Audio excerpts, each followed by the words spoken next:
Okay, so I'm very excited to introduce Chris Bryant onto the Future of Foods interviews.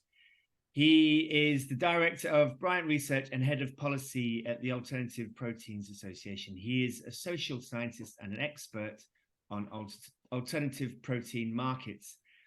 He has also published several papers on consumer acceptance policy and the social dimensions of cultivated and plant-based meat, as well as fermentation-derived proteins.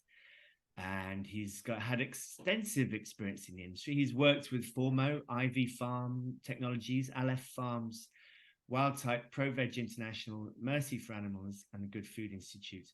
And I'm excited to announce that Bryant Research are the first sponsors as of November of Future of Food. So welcome, Chris. Thanks for having me, Alex. Great to be here with you. Good, my pleasure. So could you start by telling us a little bit about Bryant Research, how it came about, and what the general philosophy is behind the organization? Yeah, absolutely. Well, I started Bryant Research just as I was finishing my PhD in 2020. At that time, I was doing a little bit of consulting already with some animal non-profits and alternative protein companies. And I found that I was able to continue doing that, which I was delighted with.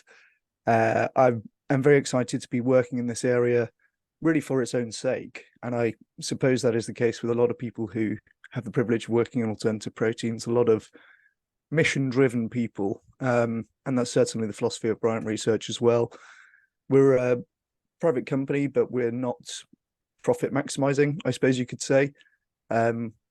This is mainly a vehicle for us to be able to help advance the protein transition.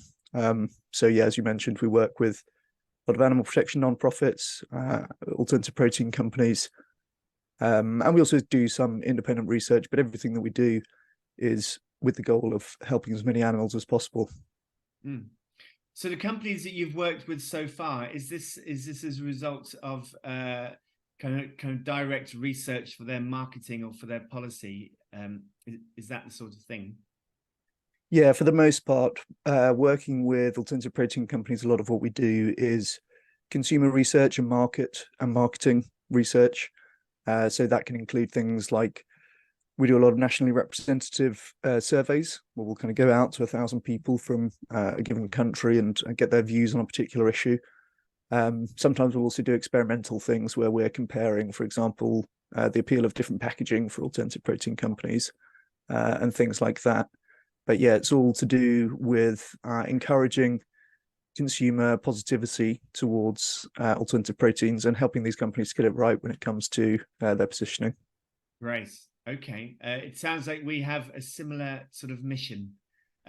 So with that in mind, have you noticed any changes in eating habits with, from your research? What are the general food trends and the changes that you've noticed?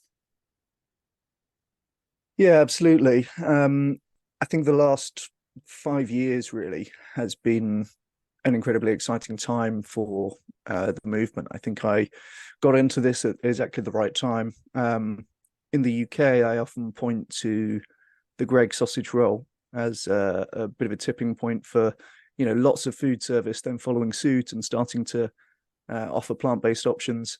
And in that time as well, there's been a massive increase in the number of people in the UK following a vegan diet. Yeah, that's both of those indicators, right? Number of people who are committed vegans, and also generally the sales of animal product alternatives have really been going up and up in the time that I've been working in this field. So I think that's fantastic indicators of progress both. Yeah. So so people are eating more plant-based foods. What do you think is causing that? Have you any idea from your research what the why that is? Yeah, it's a good question. I think so. When we look at people moving away from meat and animal products, moving towards alternatives, a lot of researchers talk about these push and pull factors. So you have push factors, which is pushing away from animal products, and that's things like traditional animal advocacy, talking about animal cruelty, talking about environmental impacts, talking about health implications. that's push factors away from animal products, and then you also have pull factors towards the alternatives. And the idea there is that if we can get meat and animal product alternatives which are very, very good, there's more of a pull towards the alternatives, and that combined with the push away from animal products is what is going to move us in that direction over time. So in terms of the pull factors, we're talking about things like the taste and quality of meat and dairy alternatives, and also the price is a big thing as well. That's been quite an interesting thing to observe over the last couple of years. Most animal product alternatives and plant-based products are still more expensive than the animal products that they're designed to replace. If you go and buy, plant-based burgers, they're probably costing you a little bit more than the beef burgers currently. That's not always the case. There are some where there's price parity already. But that's really been something that's been changing during this time of massive inflation. Obviously, the last couple of years, we've had very high inflation, particularly in the UK. And interestingly, when you look at that, so I think in the sort of short term, that has probably hurt sales of alternatives because they do tend to be more expensive and people have a little bit less money to spend. So they're going to be less likely to opt for more expensive versions. But the effect that that's had on the relative price has been to close that gap. If you look at the inflation on beef or pork or chicken, these all had double-digit inflation in the year to 2021. And during the same time, plant-based products actually went down about 2.5%. So that gap is closing, and that's to do with the relative efficiency of inputs. Right, animal products, of course, very inefficient when it comes to inputs. The animals need to eat a lot of calories in order to yield, a fraction of the amount of calories in animal food. And when the price of those inputs go up, as it has done with the war in Ukraine, putting pressure on grain supplies and everything else, that has a disproportionate impact then on the animal products. But the plant-based products, which are much more efficient in terms of the amount of inputs they need to use, have been relatively unaffected by that kind of inflation in the feed market.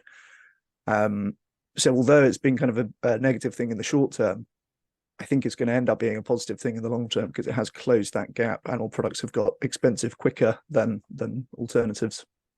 Okay.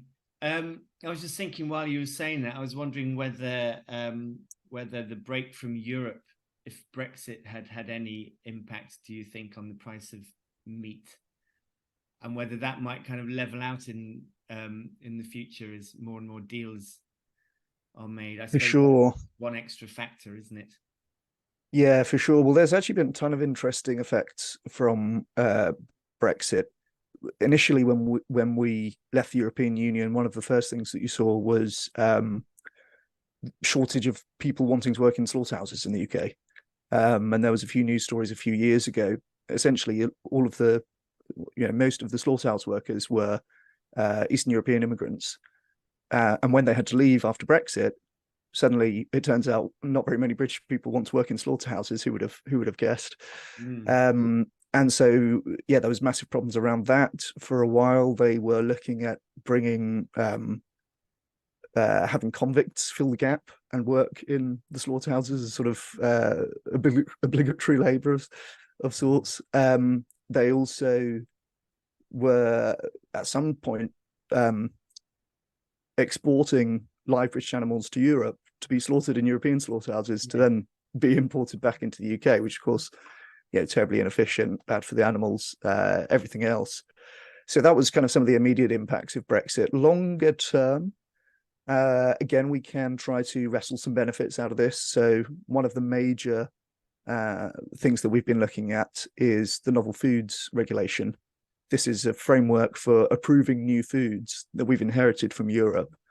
And at the moment, we're sort of in the worst of both worlds with respect to novel foods regulation. We've got this European system, which is quite lengthy and cumbersome and difficult for companies to navigate. But the benefit of having that before was that if foods are approved in Europe, they're also approved in the UK. That's no longer the case.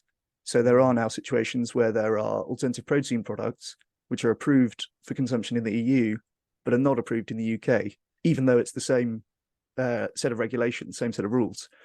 So yeah, we've lost that synchronicity, and at the moment it's bad. But again, I think the UK government's currently looking at revising the novel foods approval process, so there is potential for more efficient routes to come out of that. Yeah, there was some indication that their approach to the kind of novel foods regulation was going to be made more flexible. What with Aleph Farms kind of seeking regulatory approval in the UK rather than in the UK, and then rather than in the USA, indicated that there might have been some kind of some sort of sense of agreement that perhaps there would be a VIP lane for this particular sort of area of food. But of course, it's all still very new and unknown. But that was that's an interesting case. They have done their applications in the UK and in Switzerland, which of course is also sort of has the European framework, but is not part of the EU. And so my read of that is that perhaps they're trying to feel out what a framework like the EU, how a framework like the EU would react, and they're able to essentially test that in these non-EU but using the EU system countries. Yeah, we'll have to wait and see with that one, won't we? So, do you? You've completed a number of research papers in the field of alternative proteins and public attitudes towards it. So could you tell us if there are any standout findings which you think might surprise industry or the public that you've discovered? Yeah, definitely. There are a few surprising things that we've come across that can be, a little counterintuitive sometimes. One of the most surprising findings that comes to mind, first of all, is on the topic of farmers. And of course, this is something which becomes relevant in this conversation about protein transition, right? People worry what will happen to the farmers, will there be enough farming jobs, and so on. We looked at some survey data from France and from Germany, and we asked people about their diets. We also asked them if they themselves work in animal agriculture or meat processing, right? So are they connected to essentially the meat industry? About 5% of people said that they were, and within that 5%, there's higher rates of meat avoidance compared to the rest of the population. So we had fewer people calling themselves omnivores. We had more flexitarians. In Germany, especially, there's a lot of pescatarians, people who are not eating any red meat and poultry, and at higher rates than people who don't work in the meat industry. So we're very surprised by that finding. I think that can be a case of it's more difficult to ignore the reality of what it takes to put meat on the plate if that's, you're working in it every day. So that's something that was very surprising. Another thing that's been surprising is the rate at which alternatives have been getting better. So we did one survey in Belgium where we ran the same survey 1 year after the other, and then we're looking for differences between the 2 years. 2019, we had 44% of people in Belgium saying that they were satisfied with existing meat alternatives. And when we ran again in 2020, that had jumped up from 44 to 51%. So a 7 percentage point increase over the course of a year, really quite remarkable. And that's, one data point to show you the rate of progress for alternative proteins as well. I think there's anything else in that. I mean, you wonder whether that is actually the taste or whether that is sort of public perception, because I suspect lots of people don't want to like it, and so they don't. And then if they are more happy to like it, then they're more likely to like it, if that makes sense. Maybe, yeah, certainly in like meat reduction psychology in general, the central process that everything kind of relates back to is this cognitive dissonance and motivated reasoning, which comes from that, right? So the typical scenario is that, somebody knows that they don't want to give up eating meat, and so they've got that conclusion, and now they're going to work backwards to, subscribe to some premises that will lead there, and that's how you get people saying things like animals can't feel pain, but lettuces can, right? It's Yeah. would anybody claim to believe these things if it wasn't in the context of trying to justify meat eating? Probably not. And there are other kind of beliefs that stem from that and attitudes that stem from that as well. And I think, yeah, you're hitting on one of them there. It's like some people in some cases might be motivated to think that they dislike meat and animal product alternatives because there's an implication that they ought not be eating the meat and animal product alternatives, and so it's kind of a defensive reaction. Yes, and also perhaps they don't want to align themselves with vegetarians and vegans because they, might have a preconceived idea of what that means. For sure, yeah, that's definitely a factor there. These kind of social expectations and labels that we subscribe to, and then there can be sort of low-key societal dislike of vegans, right? Or sometimes not that low-key, I guess. But yeah, that is coming from the same sort of thing, and that's an interesting. That it becomes interesting when we talk about cultivated meat, because when we look at plant-based meat alternatives, generally they're more so appealing to vegetarians or to flexitarians, people kind of meat reducing already. But when we look at cultivated meat, most vegetarians are not really interested in cultivated meat. They don't want to eat it. They don't really want to engage with it. And meat eaters are the group, including heavier meat eaters, to be more likely to say that they would eat cultivated meat. So I think that is probably a good thing, right? Because it avoids exactly what you're talking about, that kind of association. Essentially, you don't want cultivated meat to come to be seen as vegetarian food, as plant-based meat might be to some extent. And yeah, you're absolutely right. That perception can be a barrier to people engaging with it. Yeah. Is this a question which you've asked people yet? If you've asked sort of meat eaters, or if you've asked the sort of general public whether they would like to try cultivated meat, whether they are sort of open to eating cultivated meat? Yeah, absolutely. That was my PhD research, was on public perceptions and consumer acceptance of cultivated meat. There's been a bunch of studies on this topic. I think you generally have around about a third of people who say that they're willing to eat it and are quite open to doing so.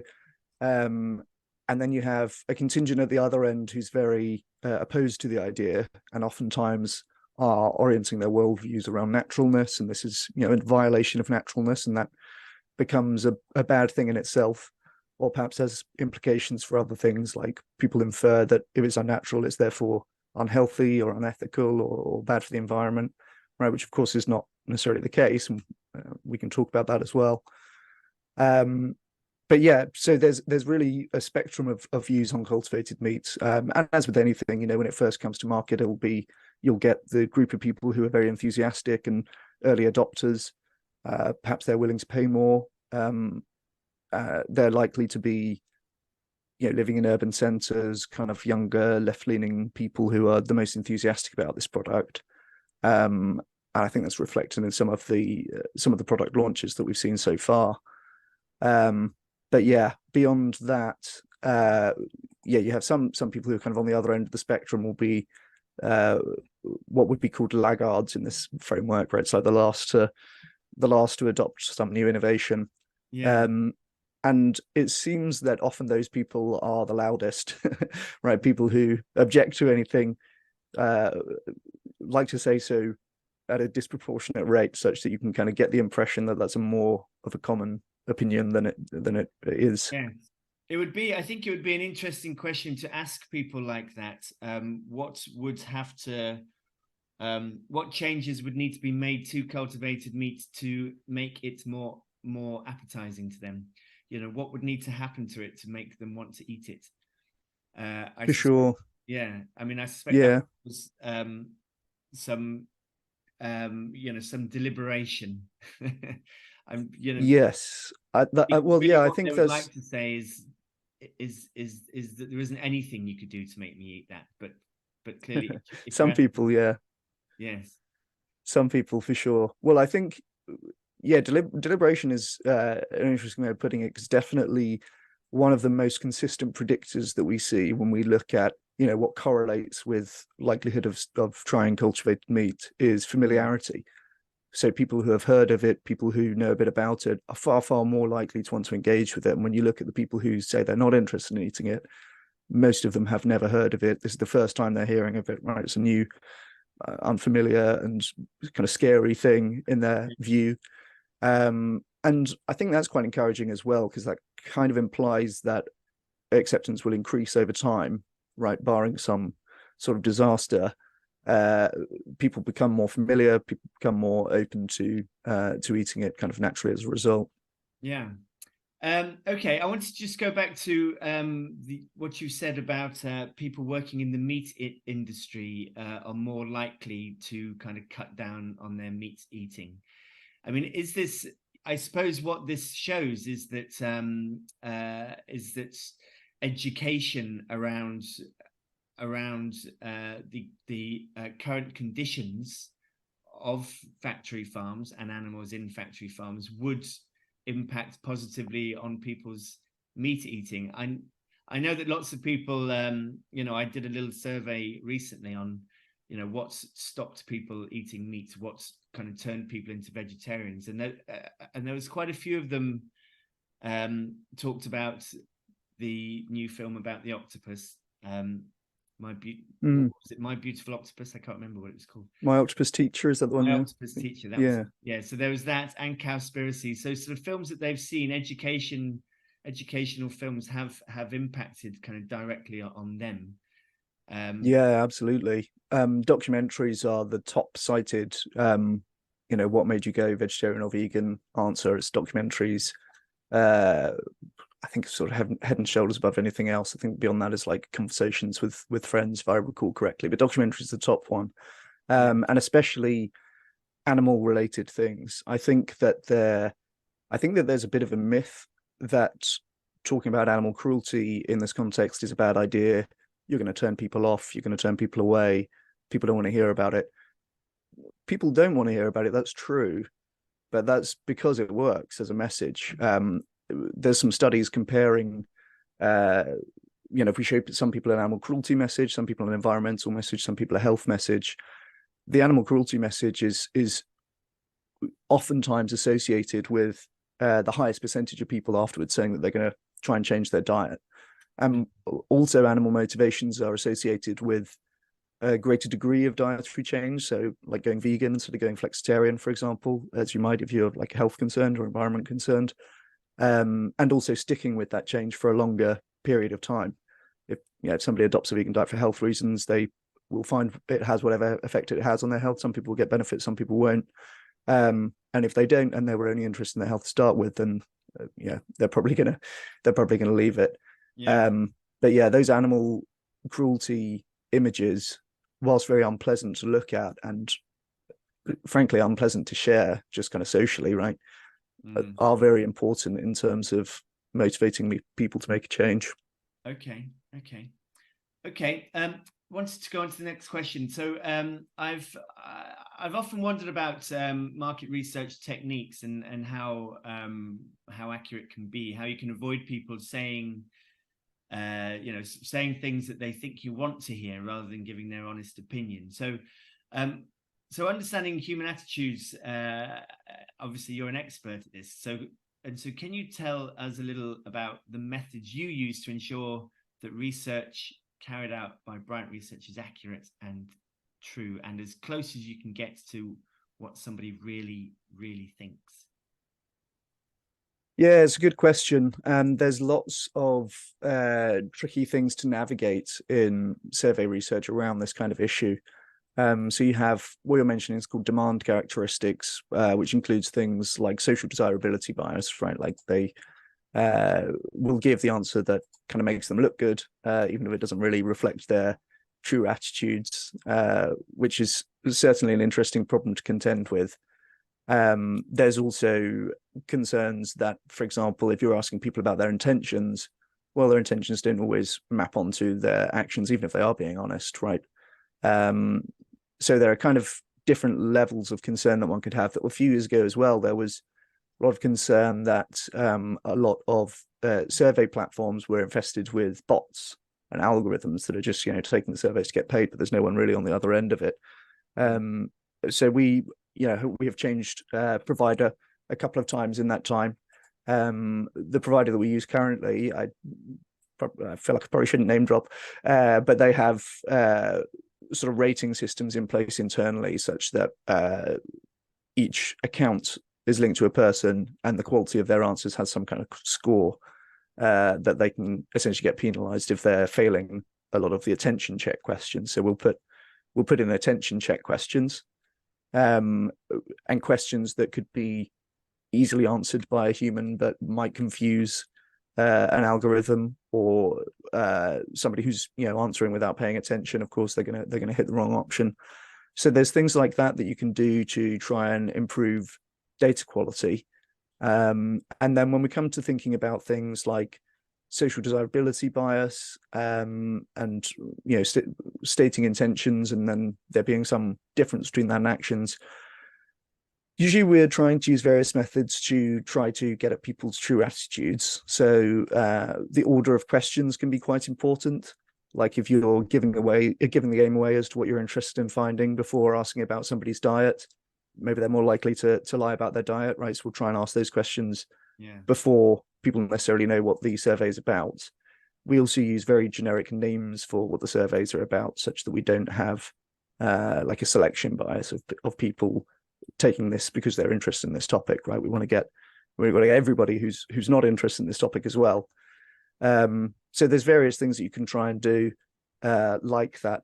Well, we do have some experiments where the outcome is like its intention to change diet.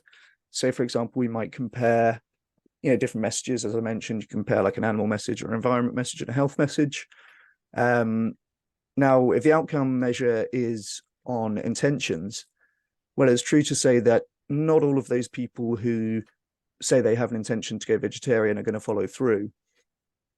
If you have an experimental setup like that, where you're comparing intentions between different groups, hopefully that is equally true of all of the groups, right? So some percentage of the people who stated the intention will follow through, and some percentage won't.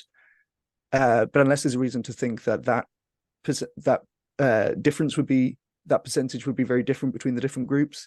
If you have 50% of these guys saying they intend to change and only 20% of these guys saying they intend to change, even although the intention is an imperfect measure, we can be pretty confident that the 50% condition is better. So there's a few different things to kind of contend with in terms of data quality when doing this type of research. And yeah, those are some of the measures that we have to try and ensure that we're getting good quality data. Okay, and I suppose the complete anonymity of it ensures that there's no one watching them, there's no one who knows who they are, so they are more likely to be honest in their responses. Yeah, I would think so. It used to be that most surveys, if they weren't done in person, were done over the phone. And even that, I think there's a greater degree of like personal intimacy, right, which might encourage people to give those dishonest, socially desirable answers. But I think you're right that insofar as they're completing a survey online and filling out a form, and they don't have to look anyone in the eye, right? Yeah. I think that is gonna reduce that effect as well. That's an interesting. There's probably some research on that. Hey, yeah, different socially desirability biases depending on how the data is collected. But yeah, I think you're probably right about that. Yes. So, as a result of the research you've carried out, are you how confident are you that the future of foods is going to be more sustainable and more animal friendly going forward? Yeah, it's a good question. I think there are certainly some things that make me optimistic about this. So, I mentioned the increasing number of vegans, the increasing sales of animal product alternatives really has exploded in the past few years, and so those indicators are moving in the right direction. But there is always more to do, and in particular, when there is multi-billion-dollar industry trying not to let itself go out of business, you can expect them to fight pretty hard on the way out. And so we do see a lot of essentially lobbying from the animal industries. Some of their tricks in recent years include trying to restrict the labeling on alternative protein products. So you will see this debate replicated in a bunch of different jurisdictions and countries, that the claim is that phrases like plant-based burgers and oat milk might be misleading to consumers and tricking people to think it's an animal product when it's not. Especially in of course France, I've heard that this is a problem. Right, France seems to be particularly conservative with respect to protein transition issues. Particularly, I suppose, proud and traditional food culture, which is a part of it. They have a very strong agricultural sector, don't they? So the farmers in France are very powerful. For sure. And I think that it is on us to try to create and highlight ways that we can do the protein transition away from animal products without having a very harmful effect on people who are currently working in farming. Ultimately, I don't think that it can be a good policy approach to try to have as a main objective creating or preserving jobs, because that is going to result in situations where you're deliberately doing things less efficiently than you could in order to make jobs. Right? Sometimes I say, I know how to create thousands of jobs in farming tomorrow. We could ban combine harvesters. Yeah. Right. Now, obviously, that's a terrible idea. So perhaps there's some other things than farming jobs that we ought to be taking into account in that equation. But nonetheless, that kind of analysis is no comfort to the person who's, well, I am an animal farmer and I am going to lose my job. So, what do you say to me?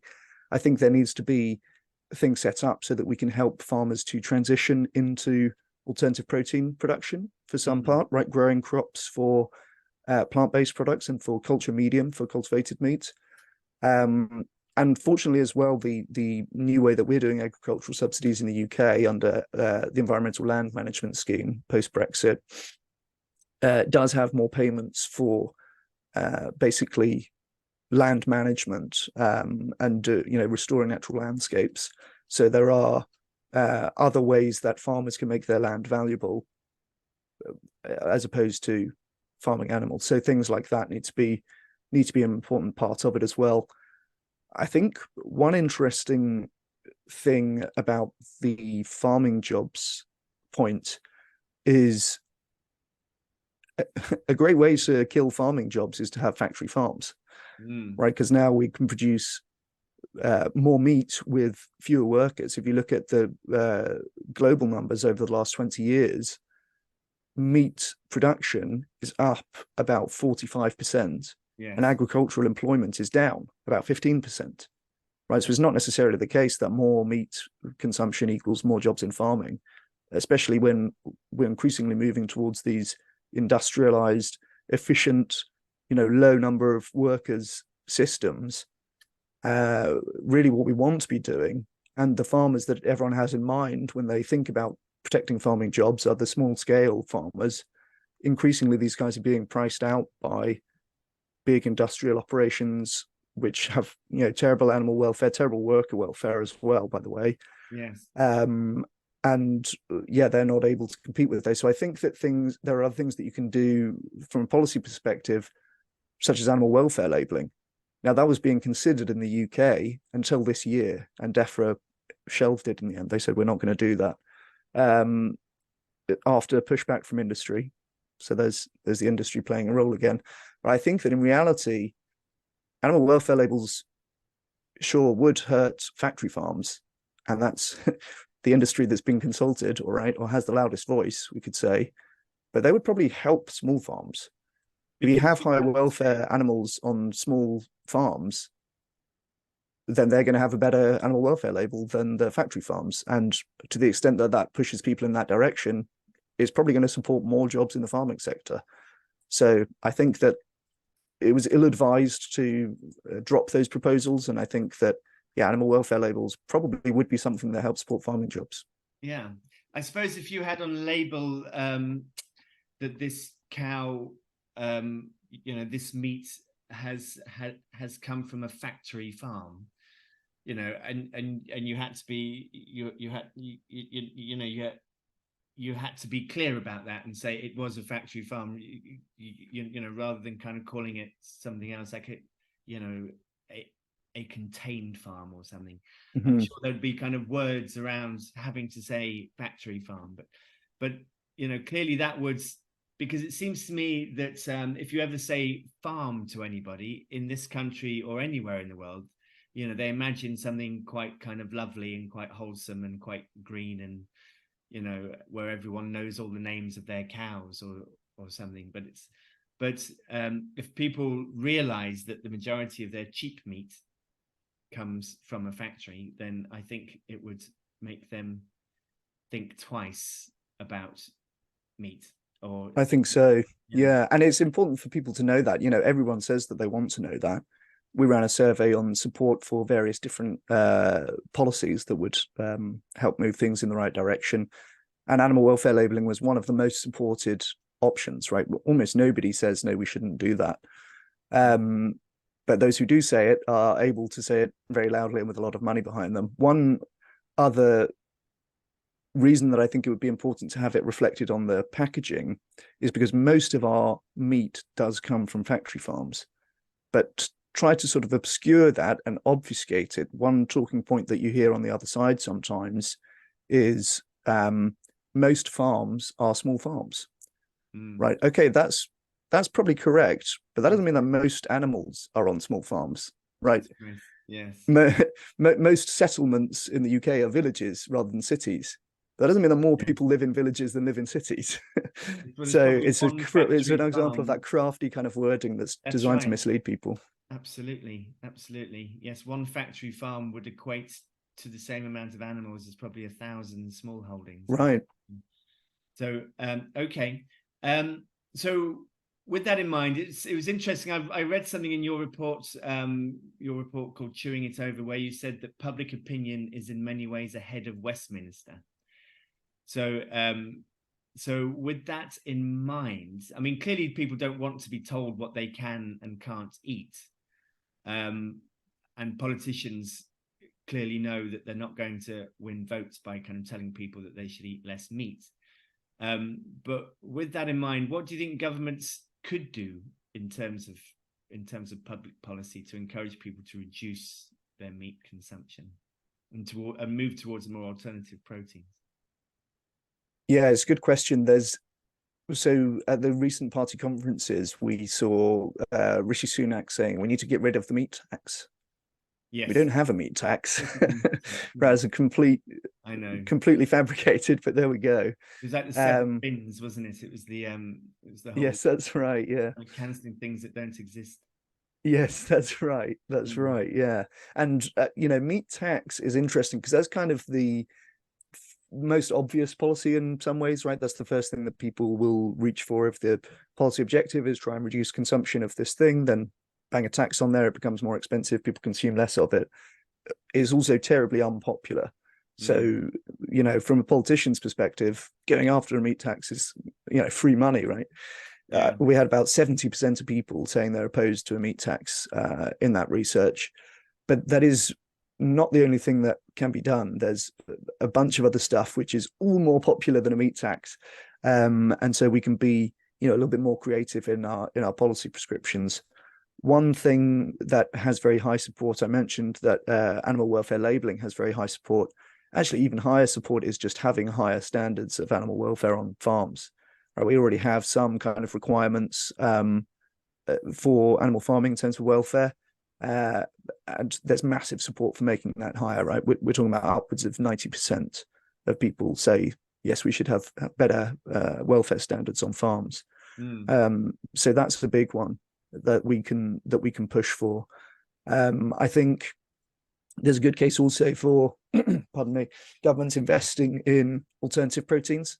We've seen some governments doing this already. There have been big investments from the US, from Canada, from Denmark. They have a very big alternative proteins fund.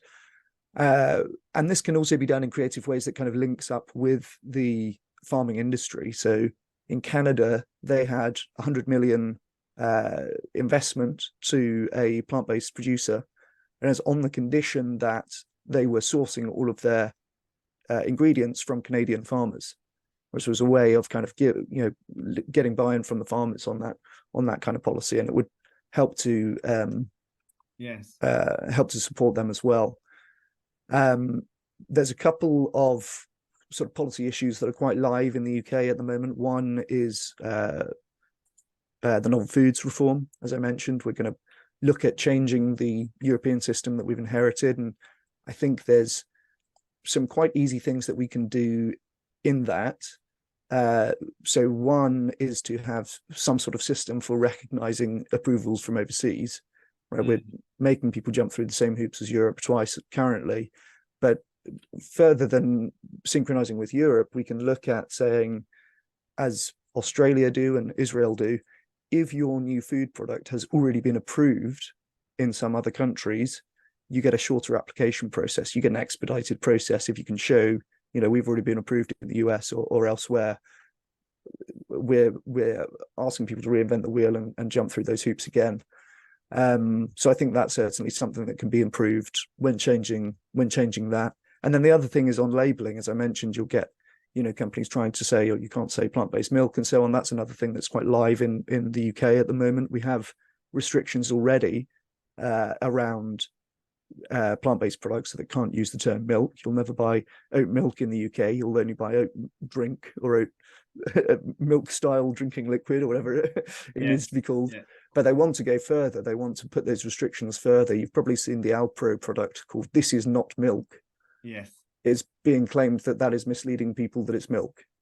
So that's an example of some of the just dishonestly, frankly, and bad faith on the other side. It's the reasons are made up to get to where they want to be. But I suppose this is going to become more of an issue perhaps when the cultivated meat is on the market, because it is meat, but will they be able to call it meat?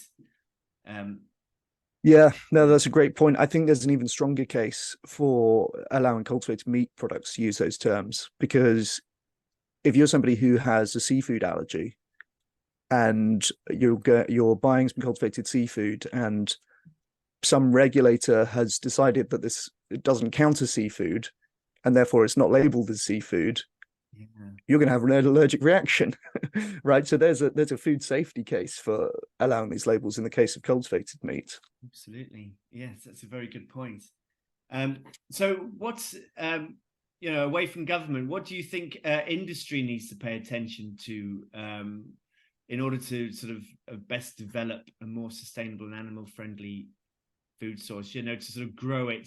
What do they need to be paying attention to in regard to their market and that sort of thing?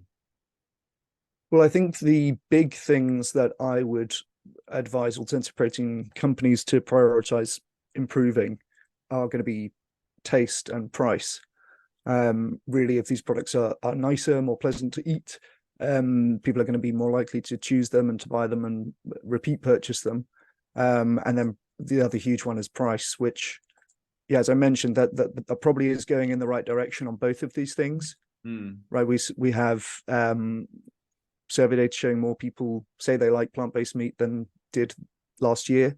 And we also have data showing the price of these things coming down relative to animal products as well. So I think both of those things are going in the right direction. There's also an interesting point around healthiness, or more around perceived healthiness, really. You'll have seen lately a lot of the discourse about so-called ultra-processed foods. Yes. And that, in my mind, is complete misdirection. We've essentially created these categories which correspond to degree of processing. And then we've said, look, these categories correlate with health outcomes. And there are studies showing that, more consumption of foods that are in the category over ultra-processed is associated with worse health outcomes. But the problem is, when you categorize things like that, you're treating everything within each category as if it's the same. So if you have higher consumption of ultra-processed foods, it might mean that you have higher consumption of plant-based meats, or it might mean that you have higher consumption of Coca-Cola and Cheez-Its or whatever, right? Whatever kind of processed foods which we know are unhealthy. So it's really an imperfect proxy for healthiness when we have better measures available. We can just look at the nutritional content, and that's going to tell us the impact in terms of health. We don't need to turn to the degree of processing. It would be like saying we need to estimate these people's heights. Well, we know that men tend to be taller than women, so we could do it based on gender. But we have a tape measure right here, right? We can just measure the thing directly. Yeah. So it's a bit of a misdirection. And I think the interesting point on this is that alternative proteins probably need to be kind of mindful about how they push back on that. The first point is that although it is not a good, there are many counterexamples. You can have completely unprocessed berries or mushrooms that are poisonous to humans, right? And then you can have ultra processed, infant formula, which is vital for humans to stay alive in some conditions, right? So clearly the categorization is not perfect, but I think that we need to be careful about how we're pushing back on that. The first point is that it's a very intuitive thing. It feels true to most people, right? More natural equals more healthy. Yeah, that feels true. I can kind of get that. It's not necessarily the case, but yeah. So you're kind of up against that. And then the second point is health-based marketing and health claims can make foods less appealing. So particularly if you're choosing between, should we talk about how healthy it is, or shall we talk about how tasty it is, right? In terms of naming it, branding, and everything else, talking about how tasty it is wins all the time. But if you can, as the meat industry, start this discourse about health and get the alternative proteins, defending themselves on the ground of health, if you can push that health messaging to the center, you're actually maybe making those things less appealing than if they're able to focus on the taste messaging. So it's a little bit tricky to know how to deal with that. I mean, it's a misleading framework that's been established, and scientific bodies are increasingly realizing that, by the way. The British Dietetic Association, British Nutrition Foundation, the Scientific Advisory Committee on Nutrition, all of these bodies have come out in the last year and said this ultra processed thing is pretty misleading, basically. But it's a battle which we'll have to pick carefully, I think. I have heard that response from a few people when I've mentioned cultivated meat, and that is before, obviously, clearly the other problem is going to be kind of genetically modified cells in cultivated meat, because it's a big part of it, and in quite a few countries it's banned altogether.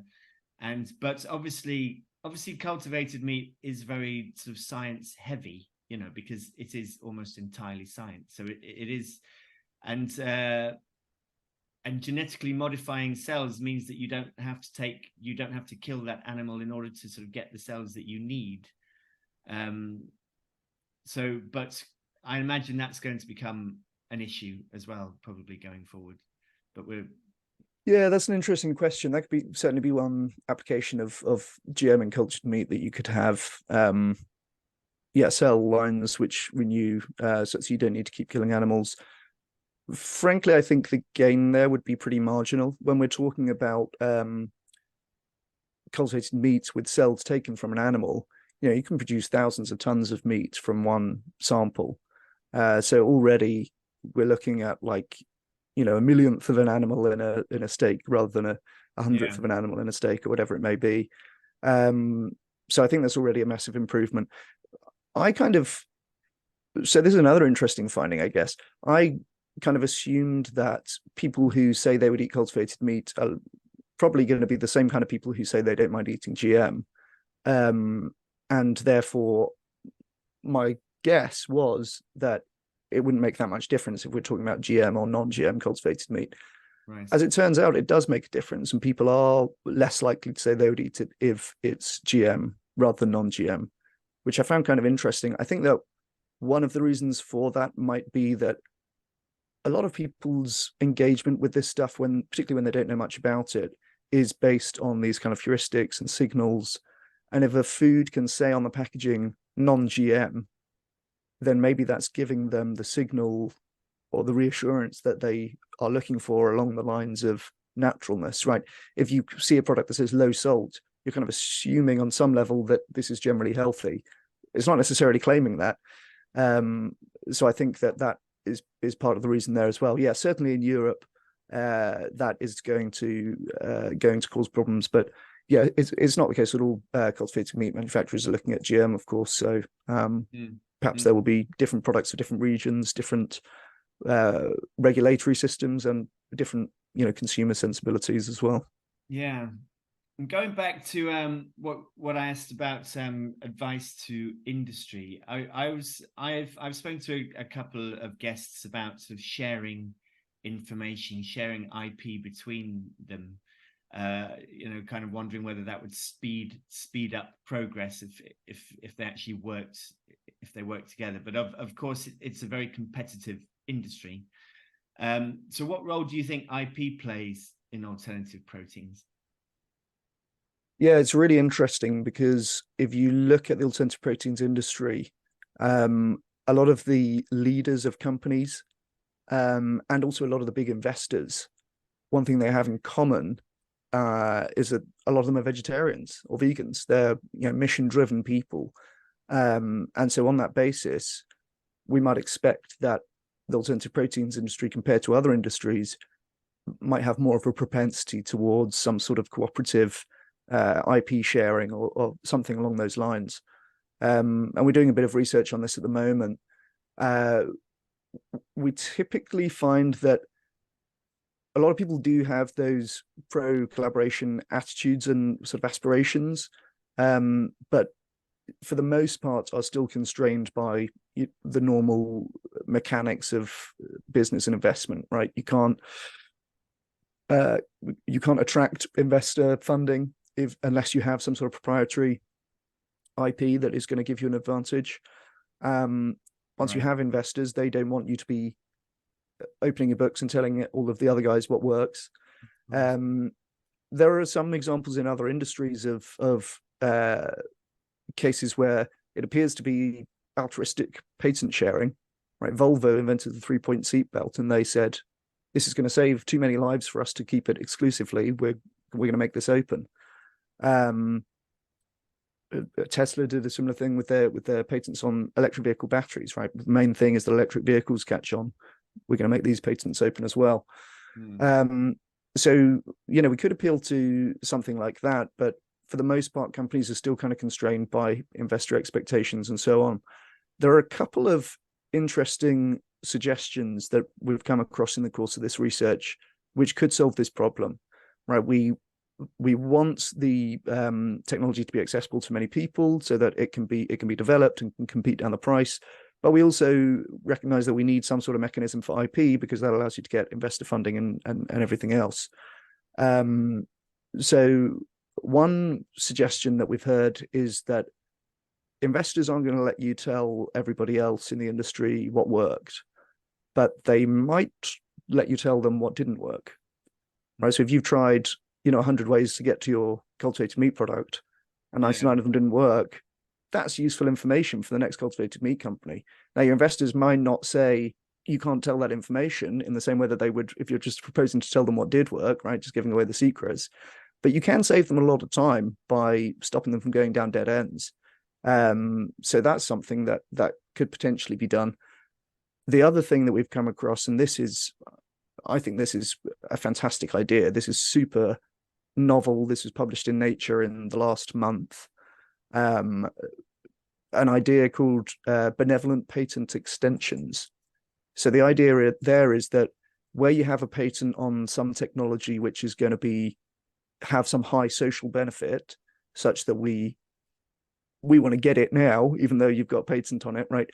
We can incentivize people to make those patents open in exchange for an extension on some other unrelated patent, right? So your patent on this technology is going to run out next year, but you can extend that if you agree to make open your socially beneficial patent so that everybody can benefit from it. I've spoken to a patent lawyer about this, and he said, that's a great idea. It's not my idea. I wish I could take the credit for that one, but that seems like a mechanism. It's originally been come up with for. Would have to be of kind of similar value? Yeah, I suppose there would need to be a lot of conditions sort of specified, right? What counts as socially beneficial? Yeah, is it of a similar value? Can you do something that's like a bit socially beneficial and then extend a massive patent? Maybe not. But yeah, overall, so there's certainly details to be worked out, and I don't think any such mechanism like this exists currently. But it could be a real game changer with respect to IP in alternative proteins and more broadly. This is something that's originally come up with thinking about global development things. Right, you have a patent on a malaria medication or whatever it may be. It's a way of getting those socially beneficial technologies open and more accessible and price competing down, and incentivizing companies to do that. Because of course they will have hundreds and hundreds of patents. I think Samsung, registers 150 new patents every month or something. So they, it's clearly a lot of bargaining that could be done. So for sure, that's all really very interesting. A lot to chew over there. And right. So finally, Chris, I just wanted to know if there's any interesting areas of research you're working on right now that we should know. Yeah, there are loads. We're at the moment we have about 30 projects going on, and they're all super interesting. I'll just tell you about some of the top ones. I think we have recently started working with a restaurant in India, who are going to let us run experiments in their restaurant, changing up the menu and things like this. And the exciting thing about that is, we were talking earlier about the imperfection of survey data.